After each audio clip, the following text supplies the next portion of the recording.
gonna back scream! towards it. The Jayce gets locked in. Oh, thank God. When it doesn't. Oh. Last minute switch over.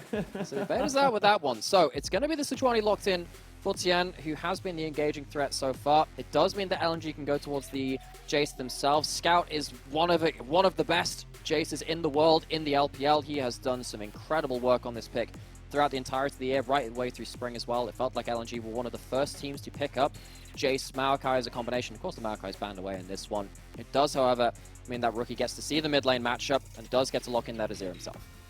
Yep, gets to get that one going for himself. We'll see if Top Esports want to get in the Renekton. They do lock that one for themselves, so happy to have Wayward on something that can have that priority, and they have been giving him some decent matchups so far in this series. But, you know, props are due. Zika has been a rock, to be perfectly honest, to just in that top side. Hasn't been dying, hasn't been doing exceptionally well, but he hasn't been feeding over kills or pressure, has just done his job, and sometimes that's all you need to do. Yeah, and I think Wayward is done potentially better than some people would have been asking for on the side of top esports. I think particularly, again, early rounds of playoffs, and compared to some of the great top laners we have in LPL, it feels like a Wayward is not really amongst the elite of the elite. He's been fairly good in terms of getting lane advantages and being a pressure point for top esports, even if he's not been able to carry the team fights later on. It's going to be the Ksante answer into the Renekton Sejuani. Again, it's harder to abuse that champion, even with the incredible CC combo and damage coming out from the top jungle of top esports locked in. Once again, LNG holding the Rell flex pick towards mid jungle and bot lane. We've seen it be played once in support and then once in that jungle. There's a chance of that being held over once again. There's a chance. We'll see now where LNG want to kind of go for it. I do like the fact that the Varus has been banned away by top esports. They recognize, look, we don't want to give over the double poke. We feel like it's still very, very powerful. And we'll wait to see where the kind of last pick is coming in. Again, LNG have not been ones to shy away from things like the Ziggs. We'll see if top esports want to try and, you know, make sure that they don't give over that particular one, because it would give the AP you would need. Could still be an AP jungler. Maybe something like the Lilia could come out. We haven't seen fringe kind of setups of it here for the side in the LPL for sides. And we'll see, because, you know, you don't want to go too far into the AD tree, especially when you're going against already a pretty beefy front line. Ziggs is banned. Good call out on that one. Of course, with the Rell and the Jayce already locked in, you have CC to lock people down, and then mixed damage poke potentially coming out from that towards that bot side. So Gala not going to get one of his more specialty AD carries towards this bot side. So we started off the day talking about how potentially bot lane champion pools could be a key point in this series. It hasn't been because Kai'Sa has been let through so often, because, I mean, why would you give that pick up? It has meant that AD carry has been locked in earlier in the draft. Now Kai'Sa's off the table, Xayah as well. It means that these AD carries have to dig a little bit deeper into the back pocket to see what they have left for them. We do have the Rakan locked in, which locks the Rell into the jungle, which means that Gala gets last pick AD carry. Again, it's something that EDG have been doing a lot with Uzi. Other teams starting to follow suit as well. Other teams trying to stretch that champion pool a little bit. Now you got to lock in your bot lane here for the side of top esports. If they want to try and make something work with the MIlio. Has obviously not been seeing much play outside of, I think it's the odd G2 series as such, but the top esports trying to see if they can maybe make this old school composition go. Just JackeyLove go to something that has been working for quite a few AD carries here in the LPL. The Sivir kind of just basically kind of left with the last few picks here when you don't know exactly what the lane is going to be. Sivir MIlio is one of those combos which can effectively just put down your AD carry into somewhere on the map. You stand your ground, use the increased range from MIlio and the disengage and heal shields available to just try and stand your ground and deal with the big engage. When you've got Ksante, Rakan, Rell, they are going to be diving into you. It's hard to dive into the beefy frontline plus the Enchanter. You might be able to outrange with something like a Jinx. I think LNG, they are going to struggle to find the same explosive team fights that they have done in the first two games, because they don't have that Nico, they don't have the Kai'Sa flying in to assassinate the first target as well. It's going to be a bit more of a measured affair, you have to imagine, in this game. A lot more long range, a lot more DPS, and potentially longer team fights rather than the big burst we've seen from the first two games. Now we're kind of getting back to a little bit more, as you said, the kind of the front to backs as such, and see what they can kind of do for it. I will say, I mentioned a little bit earlier in the draft, LNG very heavily indexed into the AD portion of it, so you should be able to pick up some Ninja Tabbies and get some decent value out of things like the GA for someone like the Renekton. But for now, we'll see where they want to try and bring this one here. Again, top esports are the ones. Gold lead in game two. There has to be a mindset shift. There has to be some more clean macro. There needs to be a better snowball. There needs to be some form of inspiration for them to take this to a game 4.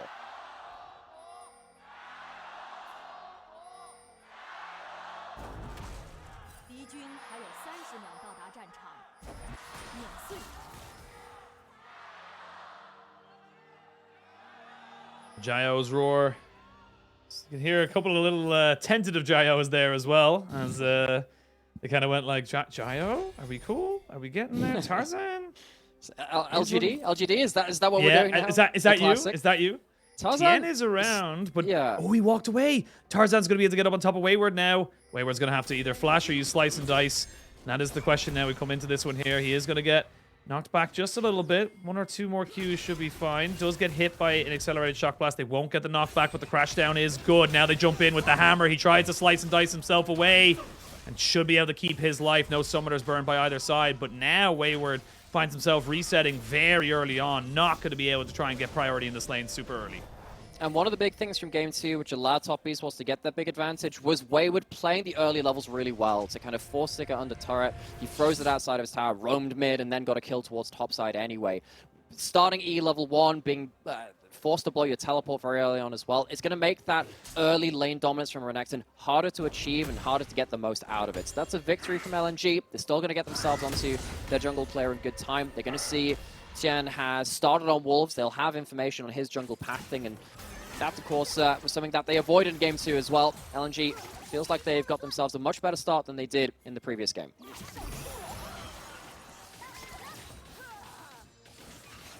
And we'll wait. Don't want to go to a thing. Of course, first game of the split here for JackeyLove on the Sivir. You can see that Wayward's not had the best of times this split on the old Renekton. Definitely has had a better time on certain champions, whereas on the other side, definitely looking a lot more positive for the side of LNG. Only Hung having what I would even be an equal record in the wins-losses. And Scout has really prioritized this Jayce through Spring and Summer. That's a really good W. Absorbs the Wayward's in a really bad spot now. He is. He's going to have to flash away. There's one more dash. Not enough damage, though, here from Zika. Needs one more Q if he wants to try and get that knockback. But you can see how that, slice and dice start kind of affects you. It just doesn't give you that same level of priority as you mentioned. And now Hung kind of realizing he's caught between a rock and a hard place. He's going to try and maybe flash over. Gets followed over immediately by Tian. This is smart from Hung. You're probably thinking he's dead anyway. Why would he do it? It means they don't give it over to the Sivir. First blood to the Sejuani. Definitely the lesser of two evils. Also means that Tian can't walk into the enemy jungle after killing the Hung on his own side of the map. It means that Tarzan gets an uncontested bot side clear. So still kill going over to the side of Tian. Blows his flash for it, but he'll take that trade. It does mean that Gala and Hung are not going to be able to put down as much pressure in the spot side if they were looking to do so anyway. It's a hard lane to exploit. This Sivir MIlio will be scaling up pretty unimpeded. Jinx and the Sivir kind of scaling up alongside each other. Zika getting the best of this top lane matchups, not just the E-start. That last big trade we saw, he absorbed the empowered W, that stun, with his own unstoppable, led to a really good turnaround. Zika not going to allow that Sejuani Renekton combination as easy entry into this game as Game 2. Keep waiting to see where the next kind of big play is going to be. Tarzan still looking to make moves in the early game with this Rell. Feels like he can get a bit of a early advantage. Has a couple more seconds to wait before Rookie this. Has no mana.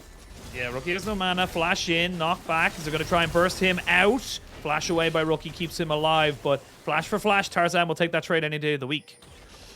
LNG would get thrown out of a casino for that. They were cooldown counting. Stop Rookie from getting the clean escape. Blow that flash for the price of Tarzan's. So Rookie on the Azir, potentially a return gank available. Scout now just walking past the wave. Dangerous stuff. Big damage from Jayce. Yeah, big damage. Does cancel 1 or 2 auto attacks. Doesn't have the acceleration gate to snipe off Rookie. As the wave does crash in, he wants to make sure he gets as much out of this as he possibly can. And this is just kind of good momentum here in the mid lane. I will say Top Esports still finding themselves ahead in this early game. Of course, they did get the first blood onto the Sejuani. So Tian, he's got to have, again, a similar early game to what he had in game number 2. They had all the advantages off of his back, and he needs to continue that kind of momentum. This time last game, Wayward was roaming mid to flip things in mid lane. Can't do so now. Zika's had enough of a presence in early lane to prevent Wayward from leaving. And as it stands, we're at a fairly even early game. bot lanes have been very, very non-interactive in the way that these two lanes, they're very defensive in the way that you're playing around the MIlio. You can stop the Rakan entrance with the Q, of course. You can bop him out of that Q, the W rather, from the Rakan. So it really does feel like both these bot lanes are going to be scaling up in a way which is much less interactive than before. Level 6 hit to level 5. I'm not sure there's an all-in angle from Zika anyway.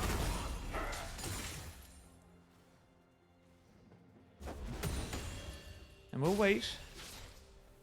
We'll see if there's any more Rell shenanigans. No flash this time around, so it's harder to make those kind of instant CC plays happen for yourself. We will know exactly the timer of it as Rookie playing aggressively. Yeah, I was going to say, I think Scouting recognizes something's amiss. I don't know exactly where Tian is. I'm going to have to make sure I do not get caught out. Level 6 hit immediately here by Wayward because he recognized that Q3 did not land. He's going to put down some serious damage. There is no flash here for Zika. Wayward waiting for 1 or 2 more cooldowns. He would have had the slice and dice in about 5 seconds, but not quite able to make that one work. And that dragon has now become the focus of both these teams. Not an easy entry into it, though. I don't think you really want to be tanking this dragon too early if there are members around, but with JackeyLove and Mark resetting, they're not here to stop this being taken down right now. Zika doesn't have teleport on this top side, so it will be plates going down to the Renekton. So Wayward, he's not gotten the maximum amount he could have done out into Renekton early game, but it's still something. It's a demolish on tower in the way that Renekton can just do versus Ksante, because often you can just ignore the Ksante, walk up to tower and take it anyway. Now suddenly, do have a bit of a look in towards this dragon. JackeyLove's not going to be here. Tian, is he going to go for a steal? Without flash, I don't think he's bold enough to do so. Indeed he won't. LNG walk away with the first neutral objective of the game. Yeah, weighed up his options. It would be a one-way trip. And yes, great if he gets the dragon, but if you don't, you just give over your life and the dragon. So decides that the risks are not worth the rewards. We will see a full wave crashed here in the spot side. That's going to be JackeyLove picking up at least a plate. This is just good kind of resets coming in here from top esports to make sure that they're prioritizing power now versus the dragons in power later. So top esports will find themselves some extra gold on, you know, various different members. The Renekton getting ahead a little bit from those plates. Not really sure it's going to lead to that much in the top lane matchup, though, particularly because the CS is still in favor of Zika from, again, his early laning successes against Wayward. So LNG, they really are looking again to see how they can upset these carries. It has been the story of the series. How can you get onto these long range but low mobility carries? Can you do much against them? Level 6 hit by JackeyLove but not by Mark to potentially remove a cleanse, or provide a cleanse rather, against the eventual level 6 from the Hong coming in. These bot lanes, considering they were the focus of the first 2 games, it is a very quiet affair between these 2 scaling carries. I was going to say, the scaling carries kind of tells the tale really for them there. Gala finally hitting level 6, but the Jinx and the Sivir, they just want to farm. That's all they want to do. Jinx just wants to get up to items. The Sivir wants to get up to items. That is just basically the entire setup of these 2 particular carries, is JackeyLove throwing out as much mana as he possibly can, and top esports start moving their focus up towards this top side. Now, JackeyLove going to be able to spell shield a nice little knock-up. They do have the Rell coming down. They know, though, but they are spotted on this vision that Tian isn't here, and they might look to try and make a big play here with the Magnet Storm. It was fairly close to hitting level 6 on the Rakan. That would have been another ability that would have been very likely to spell shield. JackeyLove, no mana now. No mana. They're going to try and cleanse it all down. JackeyLove flashes away. Tarzan just going to waddle himself back after taking a couple of tower hits, but they get the 2 summoners out of JackeyLove and the ultimate here out of Mark. That could be huge for the next few minutes. Yeah, but they get a lot of HP off of the LNG members, so they can't stick around to stop JackeyLove farming. Yeah, you lose a lot of summoners and you lose the ultimate from Mark as well, but that's just MIlio things. It keeps your AD carry alive at that point. So LNG not able to upset this bot lane at the first time of asking.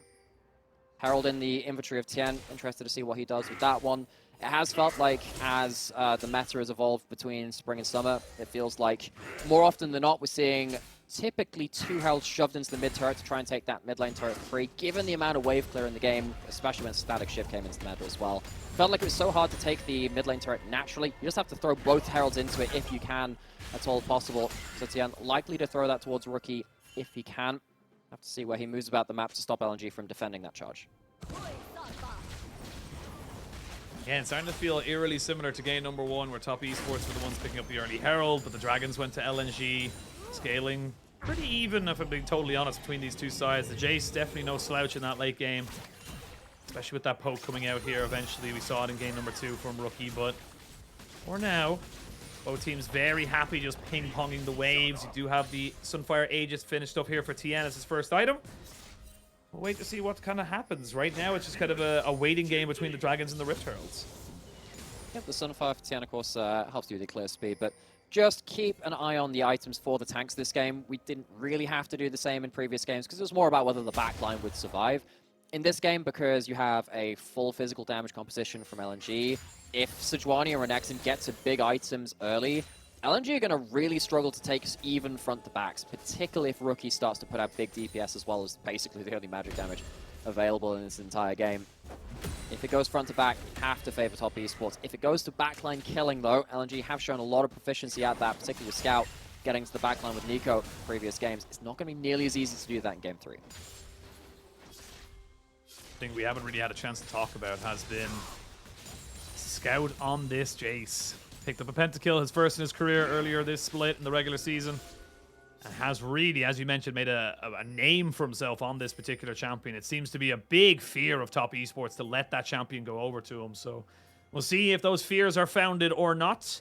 Gala just trying to cover himself on that bot side. Does have the cull. Well, maybe 2 more waves. Yeah, if he gets all the minions in this one and the next one, he would be able to pick himself up the thing. But he doesn't actually know where anybody is right now. So he was just throwing out the chompers. He's a little bit afraid. And that's what makes Gala such an annoying carry to kill, because I think he's had 1 death so far. Wayward.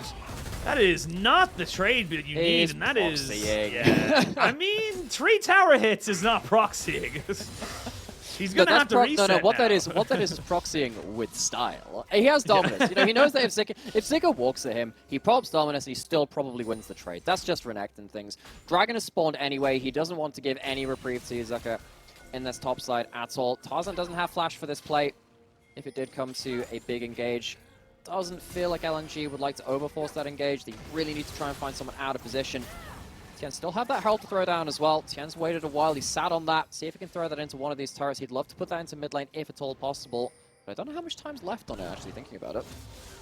Yeah, I'm not quite sure exactly. It looks like he's barreling bot lane to make sure he gets at least 2 plates. Gala just going to try and soak up as much as he possibly can here on this minion wave. And doing a fair bit of damage as well. Finally gets the cull stacked up and ready to go. There's going to be at least 2 plates confirmed here in this bot side, and Dragon has been started as well. Gala would absolutely love to delay this to get himself a reset, but I don't think he's going to be allowed. No, and he doesn't have himself full HP either. JackeyLove, of course, if they are on the objective first, the MIlio with the extended attack range gives you so much ability to play around. Rookie's using the TP to, you know, support his team, but also just reset in general. You can do that as a mid laner sometimes, teleport into river, and then just walk back to the lane you're in. It's a little bit different to top laners. You have to walk the entire length of the map to get back to their lane of choice most of the time. Top esports, they aren't forced into a fight at that point. It feels like when they do arrive at an objective first, they have a lot of power to play around, especially with the MIlio Sivir just putting up effectively a turret in the river once that cozy campfire's down. Gala gets his reset. He picks up his Kraken. Feeling good about that. Top laners are back in their natural habitats. Tarzan looking to try and contest here. Will get another smite fight over Tian as these 2 cavaliering junglers look to try and keep fighting on each other. We are seeing fairly decent trade back here from Tarzan, and not going to see Tian or Rookie look to try and take any more of an engage. So, coming out to 14 minutes, plates are now going to be gone. Lane turret might be under a little bit of siege, though, from Gala. He might just straight... Yeah, he gets this. That is an unfortunate time for top esports. That's a misstep, because I understand why the Herald went bot lane to give gold over to JackeyLove, particularly because when Tian put down that first Herald, the vision control made it safer to put the Herald down in bot side than in mid, where LNG had a lot of wards around, and potentially there was a chance of, you know, Tarzan flying over a wall and engaging onto them. But because they didn't put the Herald into mid lane, it means that they have less control around that mid lane themselves. They lose a lot of HP for free, and you can see right now, LNG's top mid lane is so high HP. I don't know if top esports are going to be able to take that turret like for a good long time. They probably have to win a team fight before they take that turret. That's going to be a real thorn in their side, particularly as they approach objectives later into the game. And the thing is as well is that you're always going to have Sivir now just kind of sitting themselves here into this like mid lane just to make sure that this turret doesn't go down because it's so low. Means that you're limited in your map movements. You're limited to where you can move around to make plays. So speaking of making plays, it looks like LNG are trying to make one around this Rift Herald, but No, they're not in the best positions right now. We'll notice as well, Zika actually opted in for the Iceborne Gauntlet rather than having the immediate Thornmail, so they actually have a better team fight here. Scout, bot lane with TP, he's kind of going for it. It does feel like top esports are a little bit slower around the map. They're not being dragged around so much, but it is still being a much quicker pace here from LNG. Yeah, because of that Herald reset, it stops top esports getting this in good time. Scout has TP anyway. He can probably recall and threaten a teleport should anything come through. Top esports will get themselves that Herald. That's important. That'll give them some ability to, again, threaten that mid lane turret. It will just be the one Herald slammed into mid lane, though, as we've kind of been saying. Typically, you want to throw both Heralds into that mid lane turret because it's very hard to stick around and actually finish off the turret with just one Herald charge. Now, as you can see, top esports, they're already losing this battle of mid lane turret HP. It's going to be a little bit annoying for them. LNG, they get themselves their own resets.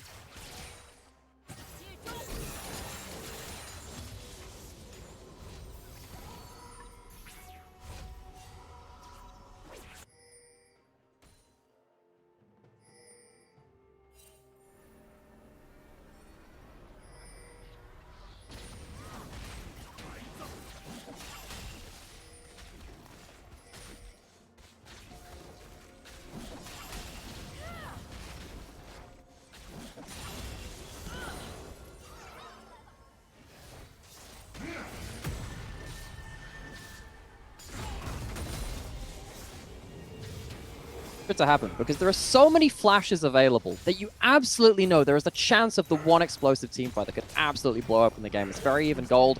First fight is likely to hold a lot of weight in regards to that. If you lose one big fight, you're probably losing those mid lane turrets. You're probably losing a really big set of objectives after that point. Yeah, you know what, chat? You're now the casters. Congratulations. There's no extra pay. There's no, you know, kind of anything to go on for that, but you know, you guys got to let us know. I will say, I've just drawn up the stream. We are going to be about 12, 13 seconds behind because it's just the stream. But the Renekton took down bot lane tier 1. And, that's cool. We're now moving towards about roughly 30 seconds until the dragon spawns. So I'll let you know if anything else were to happen. Is it take on like a radio job where it's so I remember Freak doing this a little while ago where Freak tried to do very descriptive casting to show everything that was on the screen. You're gonna have to do that for me, buddy.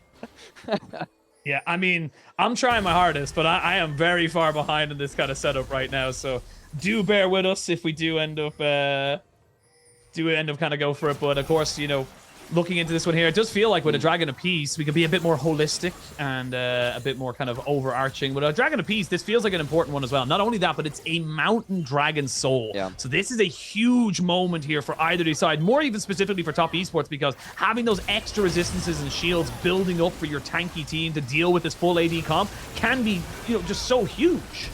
Yeah, it really does feel there's a big engage coming through on the screen. Yeah, we did see a bit of a fight there as the Dominance was already popped. TPs were used as well. They actually look like they're going to be able to burn down Scout and get him down. He doesn't actually get any other damage off this. This is top esports using that momentum. They get the shuffle as well. Very hard to hype a fight that's already happened 10 seconds ago. And this is just going to be more and more pressure coming in from top esports. They almost lose their jungler, but they should be able to get this mid laner after it, or the mid lane. So, yeah, it's not a blowout fight, but again, this mid lane turret going down is really, really important. We already talked about how difficult it was going to be for top esports to take that one kind of organically, but finally forcing a fight, forcing some HP down, very important. Of course, we've got Baron coming up in the next minute as well. We'll open up a lot more macro options for top esports, and as we've kind of seen in this series, sometimes when those macro options get a little bit starved out for them, they can kind of stall out in that same regard. So this is a big victory for top esports, making sure that they have some extra ability to play the map later. I see another gate, though. Doesn't look like LNG are really done with this one here. They're going to try and go for it. And actually, at the end of it all, we come back to live. And we can see that the Dragon was confirmed here by the side of LNG. So despite them losing the fight, they still come out with the objective. And they'll get that mid lane that they peppered down earlier in the game. So Tian's ended up dying, which is going to be a huge problem for them. LNG, they've really battled their way through that game too, and it does feel like this one was a better early game for them. Go back to the replay of that fight though, which of course we sadly missed on our own end.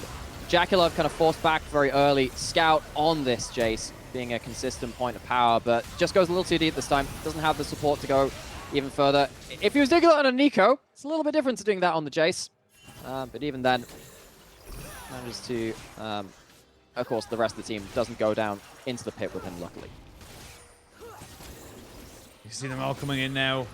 Finally get ourselves back. We do apologize for the slight technical issue. It is the nature of a remote broadcast, unfortunately. These things do happen, but we come back into live. You can start to see 2.5 items now completed onto Scout. He's getting pretty damn big for his Jayce, and this is where the game starts to get a bit funky. Funny enough, the Jinx has actually been picking up a hell of a lot of farm. 26 CS above his counterpart right now, and that kind of lends itself to a lot of the pressure that we've been able to see LNG go for. And despite all these kind of plays going in favor of top esports, it is only about a couple of 100 gold, and it's still a dragon in favor of LNG, so they're still feeling pretty confident about the way this game is going.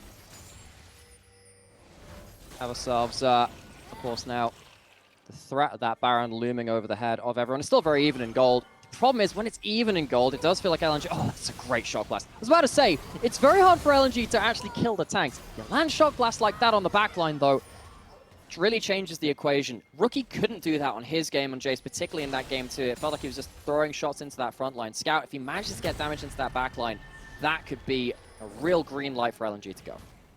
Looked like top esports were trying to maybe catch out Zika there as he was pushing in the mid wave, but got caught out on their rotation. Wayward off on the bot side, just trying to build himself up. But now Rookie is very much caught out here. They didn't see that ward go down. He's just kind of being caught out. Will get stunned in. They're trying to get the Shurima Shuffle out, but he gets charmed and deleted from the map. Now Wayward is here. Gala has to Gale Force just to make sure he doesn't go down. Loses his cleanse as well. That's a good trade back here for Wayward, but not going to lead into anything else. Rookie just getting caught out without a flash. And teleport ult used from Wayward, it means that they can at least protect this top lane out of turret. Zika on the other side has been continually pushing in this mid lane, so whenever anything happens towards top jungle and this top lane as well, he can shove in and then be on a fairly quick response time as well, even without teleport. He has flash, he has ult, he has the ability to respond to these plays. It does feel like, once again, despite the fact that top esports have had themselves some good pick-off moments and some okay laning phases, they've been using the Renekton fairly well in the early game and into the mid game as well. LNG are the ones which are finding more gaps in the armor to exploit top esports, as they have done the entire series. This is starting to get, again, very rickety here for the side of top esports. 2 kills apiece, only a 200 gold lead. It's basically a couple of plates, or maybe even the turrets, to be perfectly honest. They will be able to pick this one up for themselves, no problem, no questions. But where else in the map can they make this work? They're putting a lot of emphasis around this Baron, and we saw how this went for them last time. It wasn't exactly great, as the side of LNG are just so good at knowing how to play around this objective. I mean no one can contest Zika. Yeah. I mean, no one can, but the cost of this is that... with Zika in the bot lane and top esports not responding to that, it means they do at least get some vision control towards top side, which is very important. You can't really allow vision around Baron to go away. It means that LNG, of course, will need to pay respect to that as well. When you have an Azir and you have a Sivir, such high Baron damage. We talked about that with the Kai'Sa earlier in the series as well, but Azir is kind of the real king of mid lane DPS on Baron. It's him, Karthus, Cassiopeia. Those 3 champions just destroy that objective whenever it goes off of vision. Rookie going to return to the top lane where he died before, but this time he is going to have a jungler on the same side of the map. Is that enough to save him, though? Yeah, give it up. It looked like himself and Tian were moving to defend that top lane. It's just like, just let it go. It's not that big of a deal. To come back in. Funny enough, actually, we are just seeing more and more item completions coming in. You will have the Lord Dominant's Regards up very soon here for JackeyLove. He just finished up his last Whisper, so he is going to start to shred through someone like Zika and even Tarzan. Tarzan going for that full support Rell build in the jungle, getting himself the Evan Shroud and, of course, the Knight's Vow. Tian tried to move forward here on top of Hong, and 5 seconds till the dragon spawns. LNG could let this one go if they truly wanted to. They don't have to fight this, but they are starting to feel more confident.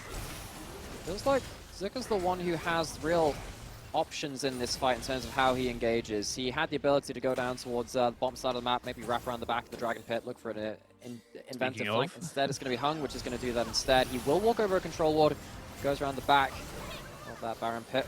Zika might actually have to reset at this point with this HP going down. HP going down, might look for a reset, but this is a huge mega flank coming out here from Hong. Is going to pop the Scryer's Bloom, you would imagine. Actually, they know it's going down. Rookie now realizes he has to get himself out of dodge. That's just going to be Dragon gifted over. Thank you so much for the leash, Top Esports. Now you're on Mountain Soul Point here for LNG. This is a repeat of game number 2. Top Esports don't know what to do.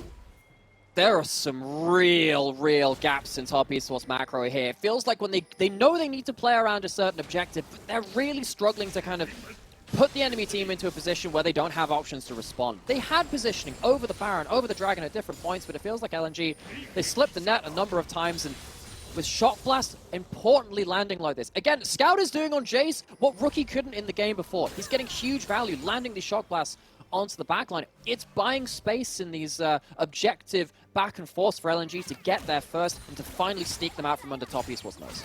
And the thing is as well, you took these 2 towers in mid lane so early, yet you're gaining 0 presence in the enemy jungle. There's no wards going down in the red or blue side of LNG. There's nothing to set up a TP flank from Wayward or Rookie, you know, some Xiaohu gaming as we were talking about it before we went to live. And this is kind of a massive hole in the armor of top esports. It's like they kind of, again, relying on either a massive flank from Wayward or Rookie who seem reluctant, or Tian needs to come out with a god ultimate.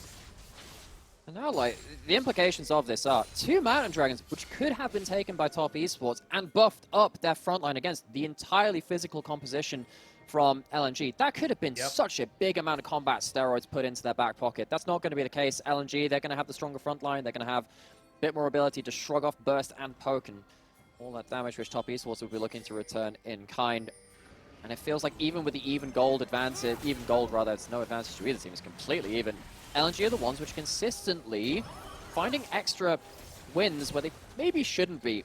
And given that they won with a 9,000 gold deficit before this, being even seems like a win for them. Wayward. Whoa, Wayward taking a lot of damage, but they turn back on the Scout, who goes golden with just enough time to see himself die a couple of seconds later. Now we're going to see Rookie try to go in. Nice buffer of the CC. Rookie's got to go gold with the Magnet Storm to try and make sure Gala does not get caught out. They've kind of swapped positions. It's a little bit of a switcheroo as Tarzan will go down. This Sivir is just pumping out DPS. A flash in with the stun to try and make sure Wayward can get on top of Gala, who tries to gale force away, but there's just too many resources, and finally top esports back themselves. They think about maybe going for the mid lane end, but they turn back for the big purple worm.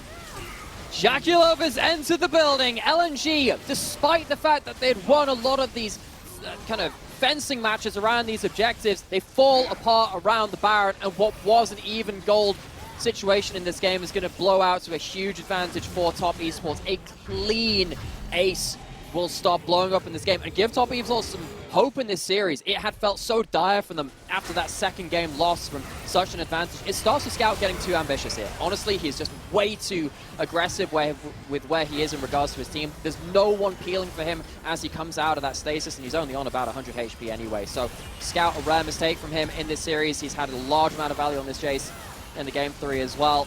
It's one mistake, much like the singular mistakes from JackeyLove and of course Rookie earlier in that series, which kind of put his own team at a disadvantage. This is going to be now a very difficult situation for LNG to deal with. They have to deal with the Baron against them for the first time in this series.